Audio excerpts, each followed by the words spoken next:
Hello everyone, my name is Mylène Josserand. I worked at Collabora since January and I will try to demystify Linux kernel initcalls. First, an introduction with the purpose of initcalls and how to debug them. Initcalls have been implemented early in Linux kernel development around version 2.4. There is no big changes since, except in 2018 with the tracing support added by Steven Rosdet. We will see an example of how to trace initcalls in next slide.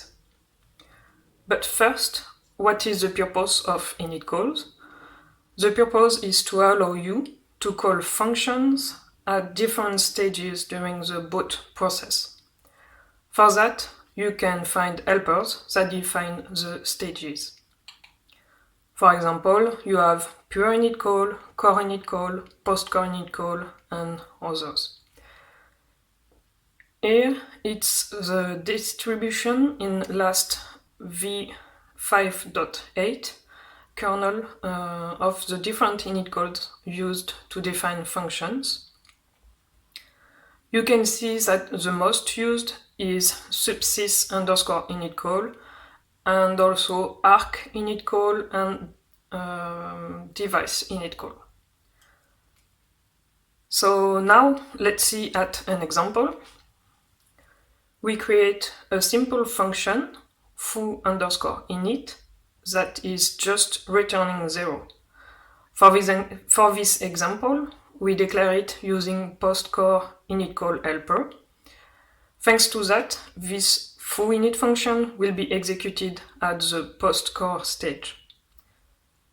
In fact, using initcalls, it's like marking the execution of a function at a specific level of your kernel. That's why the name of the helpers try to reflect the order of the execution. For example, post-core initcall function will be called after core initcall once. About debugging initcalls, it has been introduced in version 2.5. In fact, you just have to put initcall_debug keyword in your command line. You will have debug information printed on your console. And as you can see, for each initcall, you will have 2 lines printed, one for its start and another one for its end. Thanks to that, you will be able to know the time spent on its execution. And this is a nice information to have if you have to perform some boot time improvements, for example. The issue with that is that it increases the boot time during your debug because all these functions declared by all initcall level will print in these 2 lines. So you will have a lot of stuff printed on your console and that make your boot time increasing a lot. Moreover, it's difficult to retrieve specific data from it as it's printed on your console. This point are improved by using Ftrace. Here it's an example on how to do that. So first you mount debugfs.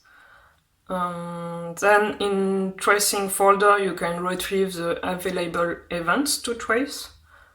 You can see that there is 3 events for initcalls: start, finish, and level. And then in your command line you will have to add trace_event keyword and you put all the different events you want to trace. In our case, we will trace the 3 ones. And then you open the trace file and you will get all information about all initcalls. And you can check also the time execution of each one. And this is nice because you can also use tools to filter, such as grep and so on. So now we will focus on the implementation of Initcalls.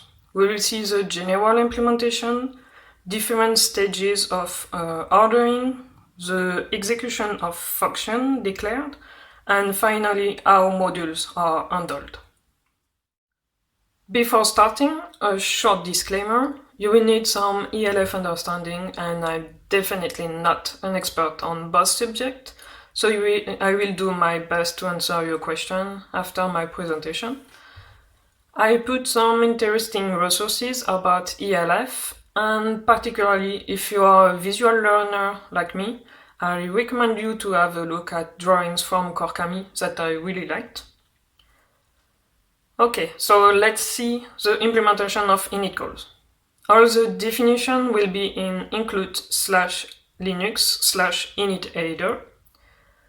You will find the helper definitions such as pure initcall, core initcall, post-core initcall, arc initcall, and so on.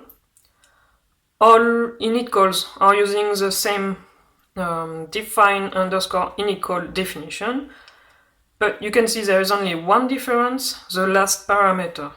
For next slide, we will use the post-core initcall for many examples, but keep in mind that it will be the same for another initcall, only the ID is different.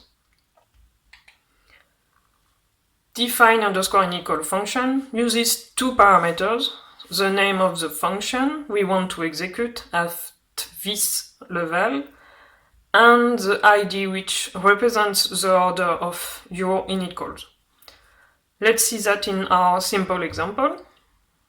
As we just saw before, post_core_initcall is defined using a define_initcall function. If we try to expand that to our example, it means that the function name will be foo_init, and the ID will be equals to 2 because we choose an post-core initcall. Let's look at the definition of define_initcall. In fact, it's defined by another define_initcall definition, which has a third parameter.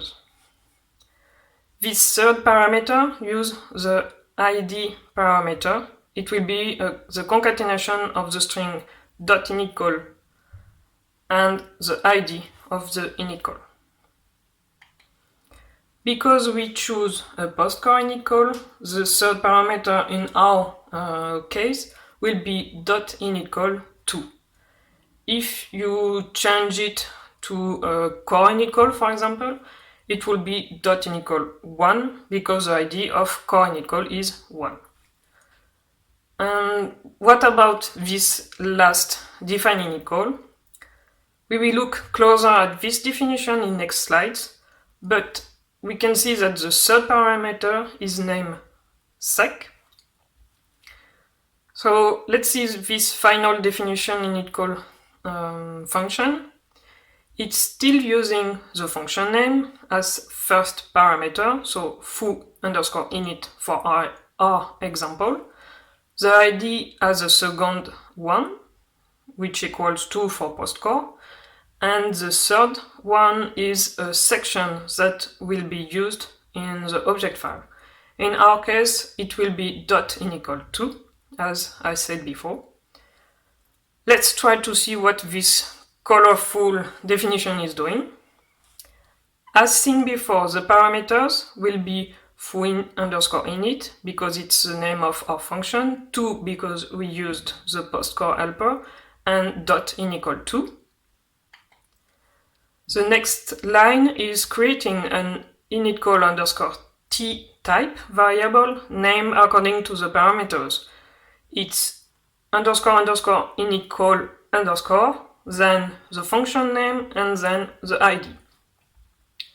We will see in next slides what attribute and section keyword are doing, but at least it's concatenated the sec parameters with another string, init, and all this initcall_t will be equals to our function name. So what it's doing, in fact, it's creating an initcall_t entry, named __ initcall _ foo _ init, which is the name of our function, 2. And so this is using the function name and the ID. For the attributes section, it's naming an object file section. And as we have seen before, it will be the third parameter plus string. So it will be .initcall to .init. We can retrieve that using object dump on the kernel object file. You can see that there is a section .initcall to .init pointing to initcall _ foo _ init2. To sum up, define _initcall is creating a section in the object file specific to the initcall used that will be different according to the ID, and this will point to an entry that is a link to our function. We can retrieve all the sections for this particular level by looking at all .init to .init section. We could do the same for core initcall by filtering to .initcall1.init. Notice that the addresses of all sections are following each other.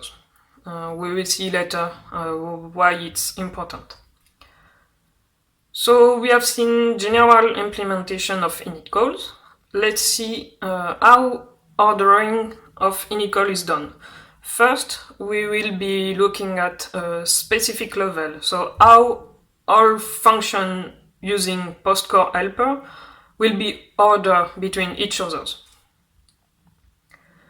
You will see by example that it's depending of the order in Makefiles. So let's try to see that using an example. Let's create two RTC drivers, one called MyDriver and the other one MyOtherDriver. We choose RTC subsystem, but you could use whatever other subsystem you want. In MyDriver, we create a function called MyDriver _ func, and in MyOtherDriver, we create MyOtherDriver _ function that is using postcore initcall helper for both of them.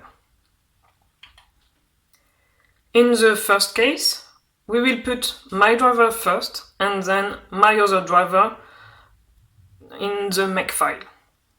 If we look at the result of the compilation, the section in the object file is ordered by MyDriver and MyOtherDriver.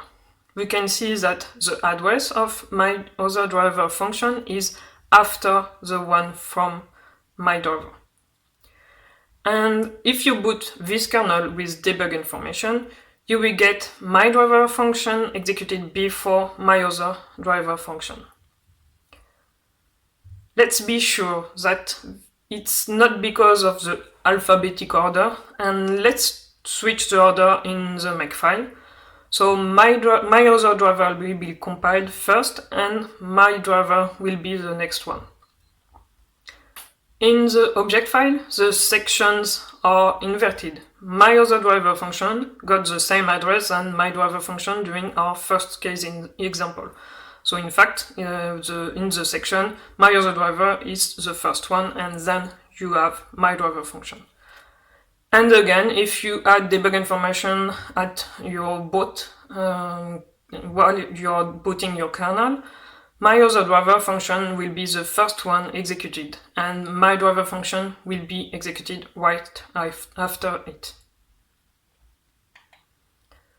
Now that we have seen the ordering for all functions at one level, so in our case it was post-core, we will see how the kernel is ordering all the initcalls against each others. We already seen one little hint, the ID of initcalls, but we will look deeper on that. All the magic is done in init/main.c, which is pretty cool to have a look at this file in the kernel, right? This file hosts an initcall_levels array. This array has entries called initcall something_start. Most of the time, the something between initcall and _start is a number, but there is an exception for witfs. I will not talk about this specification in this presentation, but I wrote a blog post. If you want to look at it, you will find the answer on how rootfs is handled. Anyway, each entry of this array is a pointer to a particular level. As you may imagine, it will be linked to the IDs of initcalls. Many of the magic is done using linker scripts. The kernel has a linker header that is creating entries depending on a level. At the end, you will have for each level an initcall something_start entry that will point to the first address of a section depending on the level. So for example, in post-core initcall, the ID is equals to 2, so you will have initcall 2_start entry, and it will point to the section depending on this level. So for example, for a level equals to 2, initcall 2_start entry will point to the first address of the section .initcall2.init. And we already talked about it. If you remember, define_initcall was creating this section name into the object file. And this is where the kernel stores the order of each initcall levels. So now we have seen how the order of initcalls between each others is done. Everything is based on an array. And for each level, functions are ordering by the Makefile. So now we will see how our foo_init function will be executed and all the code behind initcalls, because so far we have seen pretty much only definitions. In the main file, we will find a do_basic_setup function that is calling an interesting function called do_initcalls. This do_initcalls is using the array we saw before, doing a for loop on it. It means that this function is calling all the initcall level one by one. So first the pure initcall with its ID of 0, then the core initcall with its ID of 1, and so on. A function do_initcall level is then called for each level. This do_initcall_level function is once again performing a for loop. It's using the array, but for a particular level now. So the level we are using from the previous for loop. The type of fn variable is an initcall_entry_t. It will be the first address given by the entry __initcall2_start, which means, if you remember, it's the first address of the section .initcall2.init. The loop will then iterate on all the addresses for all the section .init2.init, thanks to the linker script we have seen before. So let's use an example to understand the value of this fn variable. We have the code here and the object dump output for some post-core functions. What will be the different values of fn during the iteration in the for loop? In the first iteration, fn will have the first address of the section .initcall2.init, so it will be equivalent to 0, and in our example, it's pointing to an atomic_pool_init function. It will be the parameter of the function inside the loop. The function is named do_1initcall. On the next iteration, fn will be incremented, so fn++ in the for loop. It means it will point to the next address, which equals 4, and it points to an entry named mvbu underscore sock underscore device.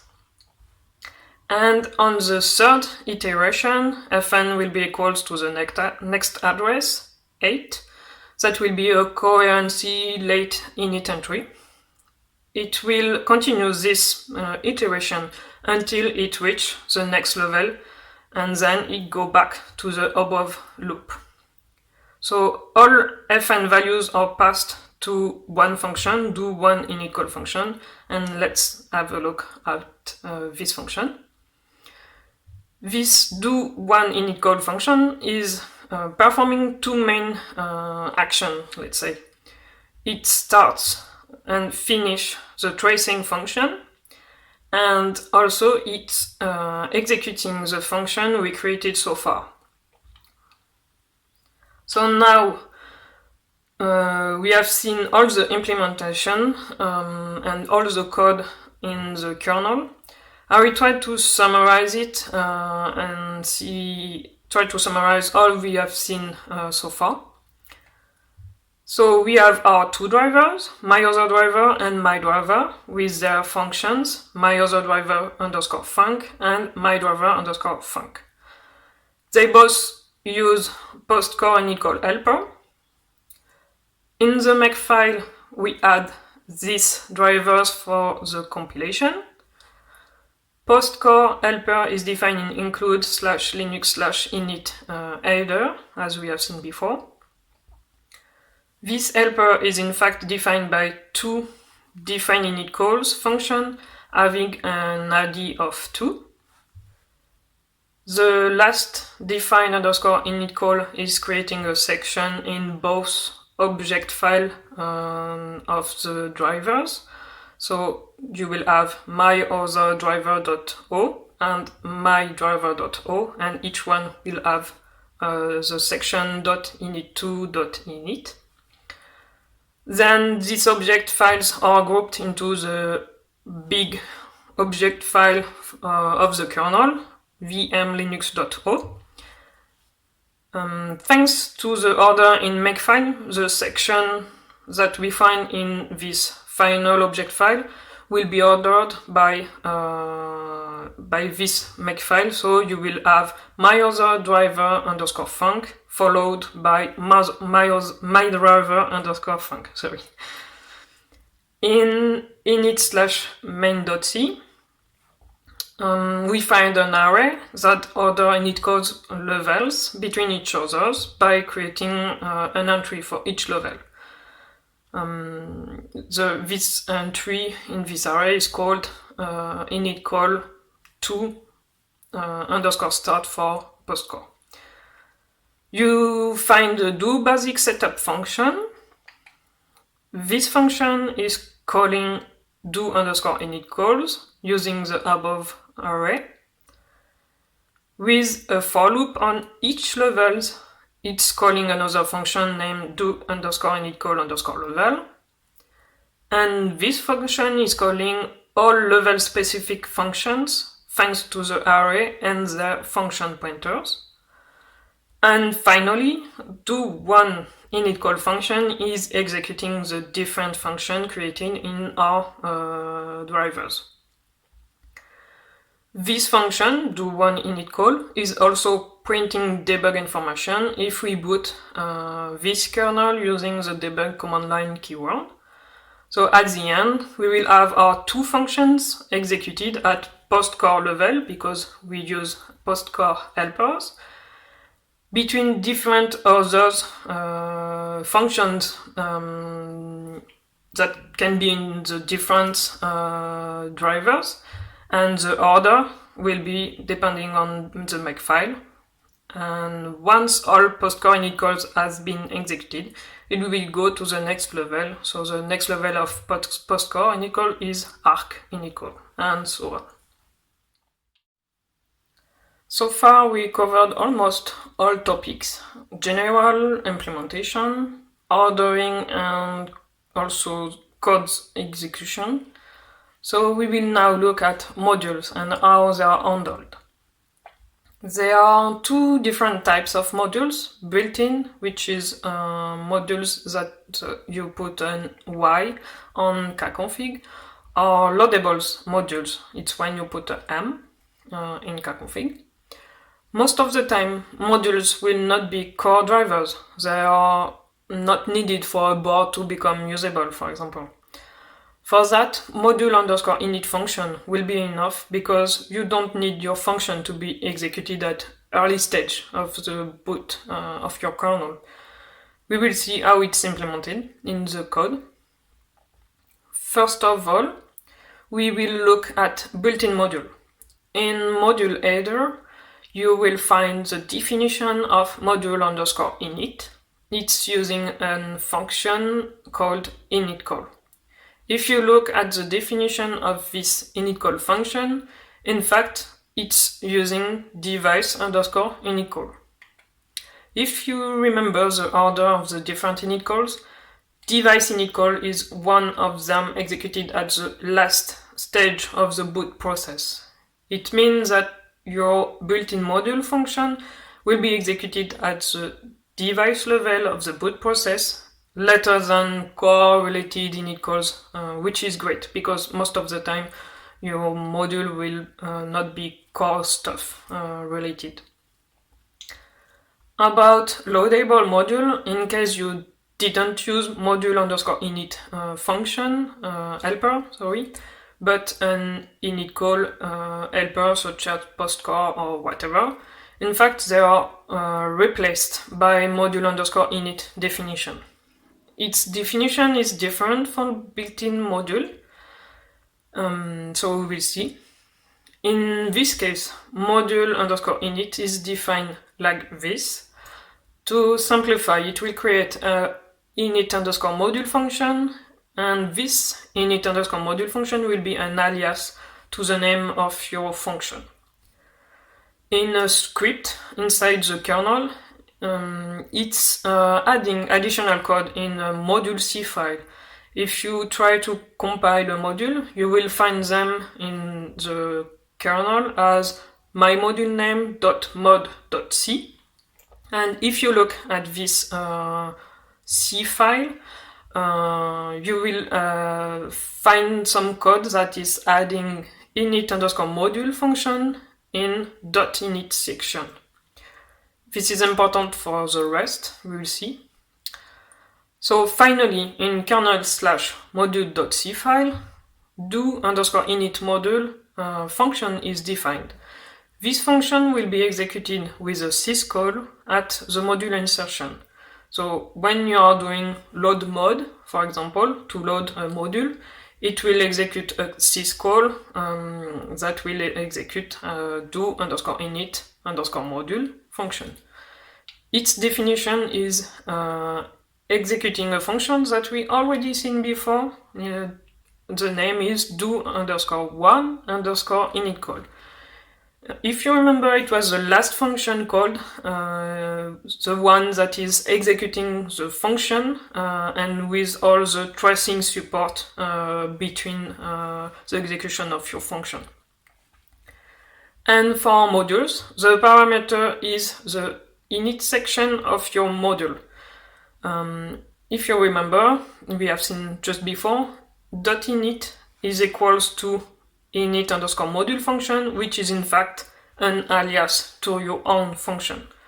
So modules and module_init function is in fact reusing what we have seen so far with initcalls to execute your function at the last part of the boot process of your kernel.